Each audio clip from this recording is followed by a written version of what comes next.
The world is slowly opening back up, but the thought of going to see a show or a gig is still very much on the back burner. I speak with musician Mark Hegsy about the future of his industry. You work as a creative and as a musician, and you entertain, people coming to your gigs and stuff. What's your take on it generally? My income stopped. So I've had to take a job delivering for Asda, which I've no problems with, because I'm actually working with teachers and working with DJs and working with other musicians and working with barbers, taxi drivers.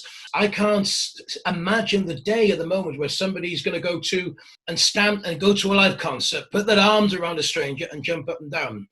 I get that other elements of society need to open back up, restaurants and schools, and, one could argue that the arts and the performance world and gigs and stuff is, in terms of necessity, what we need to operate as human beings isn't as high up as, certain elements. But without that sense of kind of that human nature of just being free and enjoying yourself, that must come back at some point, because otherwise we're going to be, in a pretty boring world. And is it really society we want to live in, where we can't, enjoy those things again, It's just, I can't see that at the moment. I'm sure it will happen.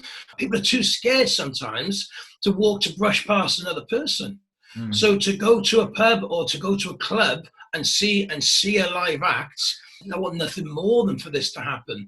I don't think until they get the backstop of a vaccine that people will feel comfortable putting their arms around someone or sharing some music or talking to a stranger and shaking someone's hands rather than banging elbows.